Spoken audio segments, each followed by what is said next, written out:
Your soulmate's final love letter was just found. Read it before tomorrow. My beloved child. The envelope should have disappeared years ago.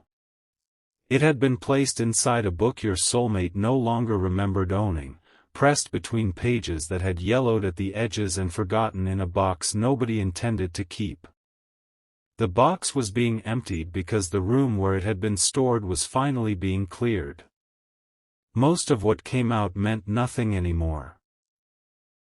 Old papers, photographs nobody could identify, small objects that once mattered and had somehow survived long after the moments attached to them were gone. Then the envelope fell onto the floor. Your soulmate wasn't the one who picked it up. Someone helping with the boxes bent down, turned it over, and stopped when they saw your name written across the front. They called your soulmate over. At first, your soulmate barely looked. Then they saw the handwriting. Their own. And beneath your name were 3 smaller words they had written so long ago that they had completely forgotten them. Before I leave. The person holding the envelope asked, "Do you want me to throw this away?" Your soulmate answered too quickly. No. The word came out with enough force that both of them noticed. For a moment, your soulmate simply stood there with the envelope in their hand. They could remember writing letters during that period of their life, but not this one. They remembered restless nights. Drafts that were torn up. Messages typed and deleted before they could be sent. They remembered wanting to explain themselves to you and somehow managing, every time, to explain almost nothing. But this envelope was sealed. Your name was still on it. And whatever version of your soulmate had written those pages had apparently believed you were supposed to read them before something ended. They carried the envelope into another room and closed the door. For several minutes, they didn't open it. That hesitation would have been familiar to you. You had seen it before. It was the same hesitation that appeared whenever a conversation moved too close to something real. The same pause before they answered questions about what they wanted. The same emotional retreat that used to leave you trying to understand how somebody could be warm with you one moment and unreachable the next. Back then, you often believed the silence meant you had done something wrong. You replayed conversations afterward. Maybe you asked too much. Maybe you said too much. Maybe you should have waited longer. Maybe you should have been more patient. There was always another explanation you could invent because they rarely gave you one themselves.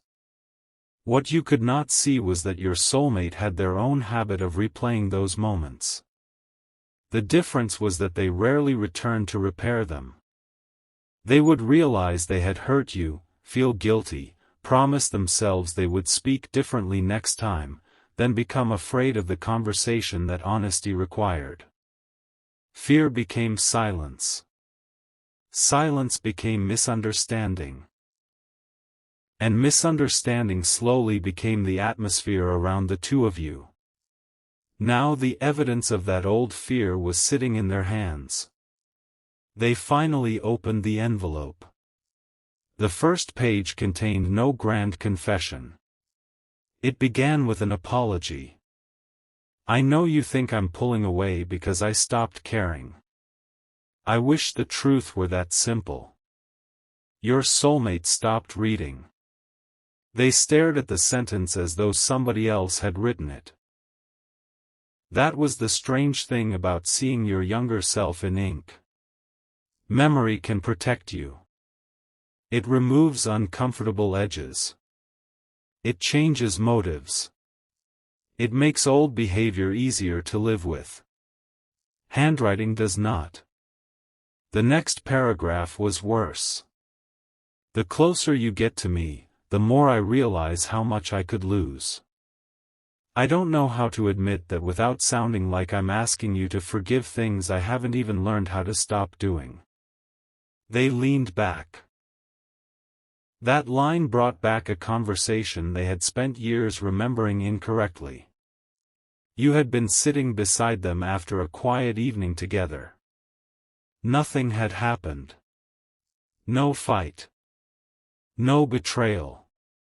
No dramatic misunderstanding. You simply asked, "Why do you disappear after we get close?"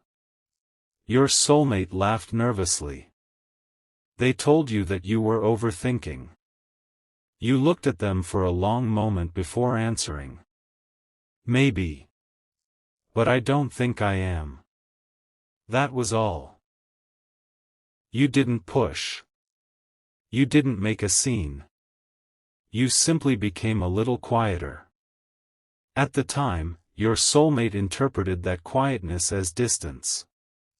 The letter revealed something they had known even then but refused to admit. Your quietness was not punishment. It was self-protection. The pages continued. Your soulmate had written about a particular evening when you had stopped yourself in the middle of saying something. They remembered asking, "What were you going to say?" You had smiled and replied, "Nothing." They let you get away with that answer. But in the letter they wrote, "I knew it wasn't nothing. I think you've started editing yourself around me because you don't know which version of me you're going to get." They had seen it. They had understood. And somehow that made the discovery harder. For years, your soulmate had told themselves that they simply lacked the emotional awareness to recognize what was happening. The letter removed that defense. They knew more than they acted on. Not everything. Not enough. But more. There is a painful difference between not understanding someone and understanding them just enough to know you should behave differently, than remaining trapped inside the same pattern. Your soulmate turned the page. There was a small mark near the top, as though a drop of water had once touched the paper. They couldn't remember whether it had been rain, spilled water, or something else. Below it was a sentence about the last time you had asked them for clarity. Not commitment. Not forever. Clarity. You had said, "I can handle an answer I don't like. I can't keep living inside an answer you won't give me." Your soulmate remembered feeling cornered when you said it. Now, reading the line they had written afterward, they realized why. You weren't asking me to promise you anything. You were asking me to stop making uncertainty your responsibility. They lowered the page. That sentence reached further than all the romantic words surrounding it. Because this was the part of your relationship that had exhausted you. You weren't demanding perfection. You could survive disappointment. What kept hurting was being required to interpret someone who wanted closeness without naming what that closeness meant. When your soulmate missed you, they came closer. When closeness made them vulnerable, they pulled away. When you responded to that distance by protecting yourself, they became afraid you were leaving. Then they reached for you again. The cycle could feel almost romantic from inside its most intense moments. It wasn't. It was unstable. And eventually, you became tired of confusing emotional intensity with emotional safety. Your soulmate continued reading. The letter described things about you they had never said aloud. The way you remembered small details. The way you could tell from their voice when something was wrong. The way you tried to make difficult conversations gentle instead of dramatic. The way you gave them room when they asked for it, even though that room often frightened you too. Then the tone of the letter changed. "I keep telling myself you'll be here when I'm ready. I don't know why I think I have the right to assume that. Your soulmate read that twice. Because you weren't there in the same way anymore. Whatever happened between the two of you, your life did not stop at the place where theirs had become afraid. You changed. At first, your soulmate didn't recognize the change for what it was. They thought you were becoming cold. You replied less quickly. You stopped trying to rescue every awkward conversation. You no longer followed every silence with another message asking if everything was okay. When they withdrew, you began allowing the distance to remain. And something about that unsettled them more deeply than any argument could have. They had become accustomed to your effort. Not because they consciously wanted you to chase them, but because your effort reassured them that the connection still existed even when they were doing very little to protect it. When that reassurance disappeared, they felt the consequence of their own behavior for the first time. Your soulmate reached for their phone. Your contact was still there. They didn't open it yet. Instead, they returned to the letter. Halfway through the next page, the handwriting changed. The sentences became shorter, less controlled. Your soulmate had written, "I almost called you tonight. I had the phone in my hand. Then I remembered that if I call, you're going to ask me what I want. I still don't know how to answer without admitting that I want more than I've been brave enough to offer." That brought back another memory. Your phone had rung once during that period and stopped before you could answer. You had seen their name. You waited. No second call came. Later, you mentioned it. They said it was an accident. You believed them because believing the simple explanation hurt less. Now your soulmate knew it hadn't been an accident. They had called because they missed you. They had ended the call because they were afraid you would answer. The discovery did not make the past romantic. It made it sadder. Because feeling something deeply did not prevent them from behaving in ways that made you feel unwanted. That is one of the harder truths people learn about love. A person's private feelings cannot carry a relationship you are experiencing through their public behavior. You can be loved secretly and still be neglected openly. You can matter enormously to someone and still need to leave because the way they handle that importance keeps wounding you. Your soulmate had not understood that then. You eventually did. The room outside had become quieter. The person helping with the boxes knocked once and opened the door slightly. "Are you keeping it?" Your soulmate looked down at the pages. "I don't know. Is it bad?" "No." A pause. "That might be worse." Your soulmate looked up. The other person came inside and sat nearby. They didn't ask to read the letter. They simply waited. After a while, your soulmate said, "I wrote everything I should have said." "Did you send any of it?" "No." "Why?" Your soulmate looked toward the envelope. "Because I thought saying it would make things real." The other person gave a small, almost tired smile. "Wasn't it already real?" That question stayed in the room after they left. Your soulmate returned to the pages. Near the end of the letter, they found the reason for those words on the envelope. "Before I leave." They had been planning to leave the situation emotionally before you could leave them. Not physically disappear. Not vanish forever.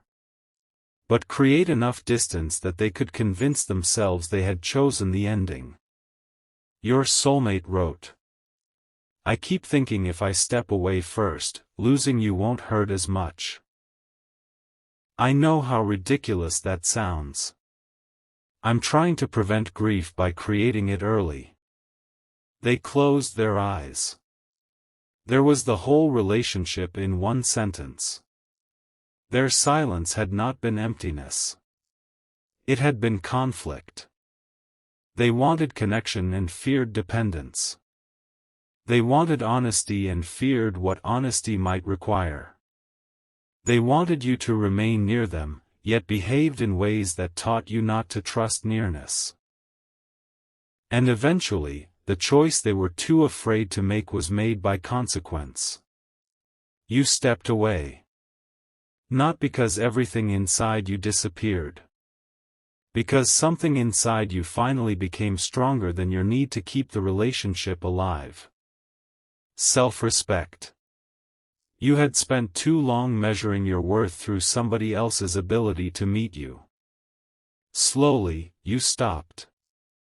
You began realizing that love should not require constant translation. That boundaries were not punishment. That giving someone space did not mean waiting indefinitely inside uncertainty. That forgiveness and access were two different things. You could wish someone well and still decide they could not continue reaching you in the same careless way. Your soulmate saw traces of that change before you were gone.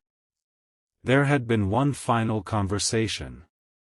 You were calmer than expected. They had prepared themselves for anger. Instead, you said, "I don't hate you." Something in them relaxed. Then you added, "But I can't keep doing this." They asked what "this" meant, even though both of you knew. You took a breath. Feeling close to you only when you're afraid I'm leaving. Your soulmate had no answer. They remember looking away. You waited. Perhaps part of you still hoped they might finally say what they had been unable to say for months.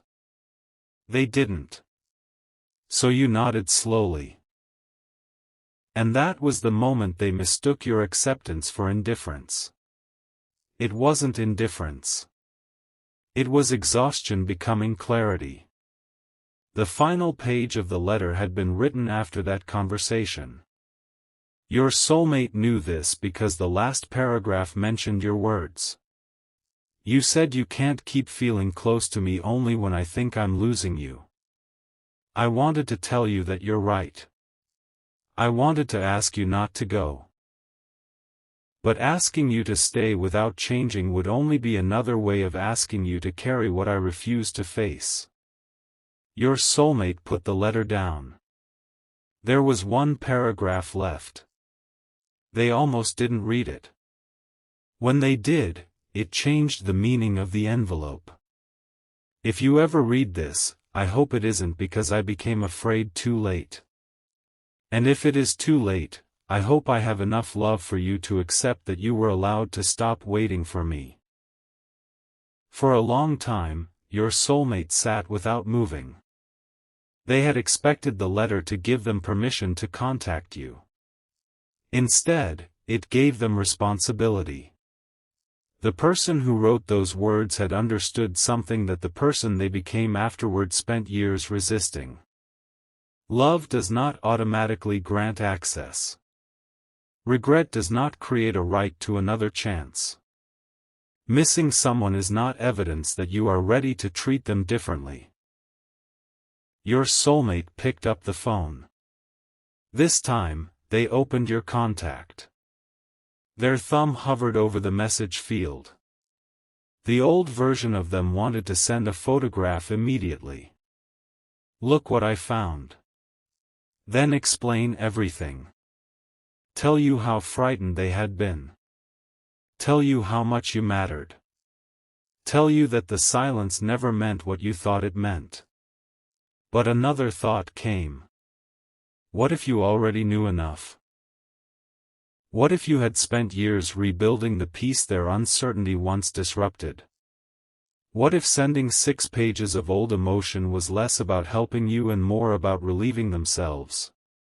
For once, They didn't rush to make their feeling your responsibility.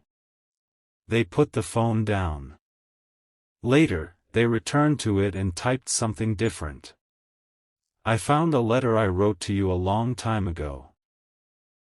Reading it made me understand things about how I treated you that I should have understood sooner. I don't know whether hearing from me would be welcome, so I won't assume. I just wanted to say that if you ever choose to have that conversation, would you honesty without asking anything from you in return. They read the message. They did not add, I still love you. They did not add, please answer. They did not ask whether you had moved on. They did not turn an apology into another demand for reassurance. And before deciding whether to send it, they looked again at the envelope. Before I leave. Tomorrow, the box would be gone. The old room would be empty. That was why the letter suddenly felt urgent. Not because some invisible clock was promising a reunion. Not because midnight would close a door written into destiny. Tomorrow simply meant the place that had protected this secret for so long would no longer exist in the same form. The past was being physically packed away. And your soulmate had to decide whether finding the truth was enough, or whether they were finally willing to live differently because of it. That difference matters. Anyone can become emotional when confronted with what they lost. Anyone can reread old words and feel regret. Anyone can miss the version of love that once waited patiently for them.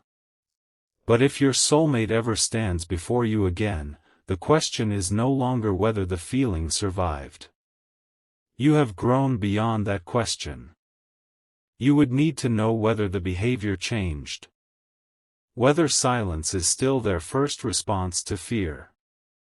Whether vulnerability still sends them running. Whether they can hear a boundary without treating it as rejection. Whether they can apologize without defending themselves halfway through. Whether they can remain consistent when the relationship stops feeling effortless. Because you are not the same person whose name was written across that old envelope. You may still have tenderness for what happened. You may still remember the version of them you once hoped would finally turn toward you without fear. But longing no longer gets to make every decision. Peace has a voice now. Discernment has a voice. The part of you that learned to stop abandoning yourself has a voice. And whatever happens next must answer to that person too. Your soulmate folds the old pages carefully. This time, the letter does not return to the hidden space beneath forgotten things. It remains on the table beside the phone. A reminder of two different kinds of courage. The courage they did not have when they wrote it. And the courage they may need now. To speak without controlling the answer, or to remain silent if speaking would only disturb the life you built without them. Perhaps that is what the final love letter was always meant to reveal. Not whether somebody loved you in secret. You already spent enough of your life trying to measure invisible feelings. The deeper question is whether love can become visible in the ways that matter.